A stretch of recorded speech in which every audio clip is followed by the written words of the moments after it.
Here's a walk around the outside of Brutus. We'll show you all the little features and neat things about Brutus. So it's 47-inch tires front and rear. The system has CTIS, which will manually be able to inflate and deflate within the cab. And each wheel has this on it. And here's the regular valve stem, so you could actually raise and lower the pressure just like a traditional car if you wanted to.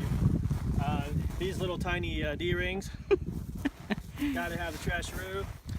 Underneath the trasheroo, behind it, is actually 4 jerry cans. And so if we want to have 20 gallons, 4 times 4 is 16 rather than 20. And then we could have some more diesel. And then this is a 58-gallon tank. That's pretty inexpensive to fill up. And then some max tracks there in case something bad happens. They might hold. This is a pretty cool system here. These buttons, you turn it to the right and you can raise the cab so the cab will tilt forward so we can get in there and service the engine.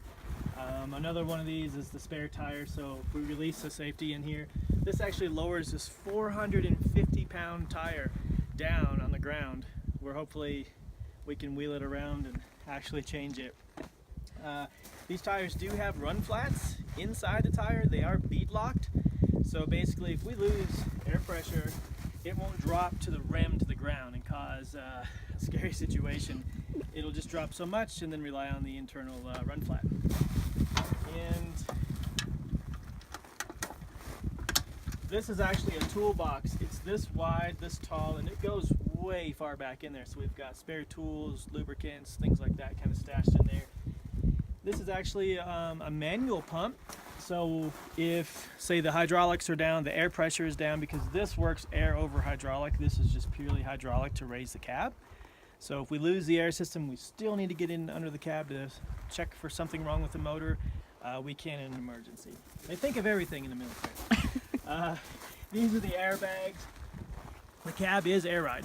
So it has a leveler, and it will actually level the cab out when the engine starts, which is a neat feature.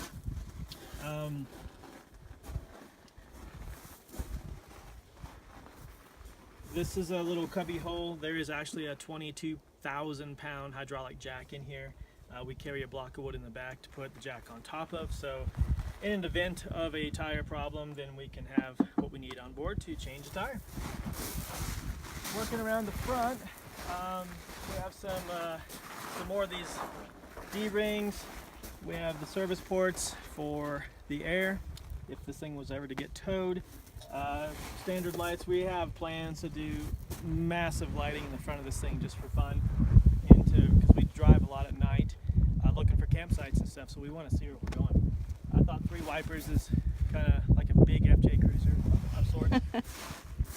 It's unique. This truck is 23 years old, and Candy and I have been married for 23 years, so it's fitting that this truck is was meant to be. Meant to be, kind of. So I'll never forget how many years we've been married, because I'll change that every year. And it's a Stewart and Stevenson. Yes, that's the manufacturer. Over here is another cubby hole. This would be the windshield washer fluid tank. So if you want to fill up the squirters, this is how you do it. Working our way back. This is the air filter. It is this long. I'm not kidding. How long? This big. And it's like this big around. I'm like, what the heck? I mean, It's like a trash can. yeah, it's a big retarded. one. This is a coolant tank, reservoir for antifreeze.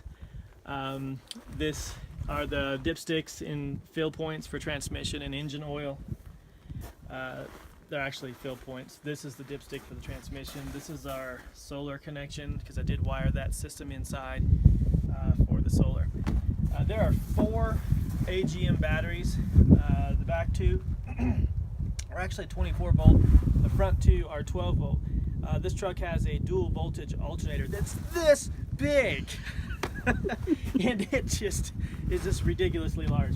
But anyway, so part of the truck runs off 12, part runs off 24. It's handy for us because we can use the front 2 batteries connected to the Optima inside, and we have 3 deep cell batteries for around camp, and we can charge it all with solar. These are the onboard air tanks. So this would be your front brake tank, this would be your back brake tank, say that really fast 3 times, and this would be your what they call the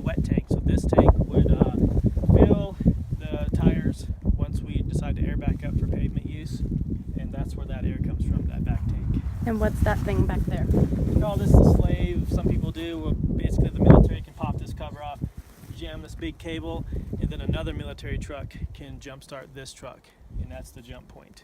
And then this is the air brake dryer. I upgraded this to a modern 20th century dryer because the old ones are just kind of marginal. So I figured proper performing brakes is a priority with us. So With a truck this big. side pull points, mud flaps, the block I referenced earlier. We're gonna find a better way to have a jack block, but we had that laying around and just put it on there for now, but we'll improve with something a little more tidy later. But and then these big doors, like anything, they have like a little catch here. Everybody wonders, well, what about this ladder? How does it work? Oh, another feature, I put little solar powered night lights. So when we just push the little button, it'll come on for 30 seconds and then go back out so we can see coming out. Even though this looks heavier than a Volkswagen Beetle, it's not. It's all aluminum. It's the first time I handled it, I'm like, what? So basically there's two little tabs. Those tabs fit in these notches. It just slides up. I'll demonstrate because everybody's like, how in the world are you going to deal with that? Simply just slides up.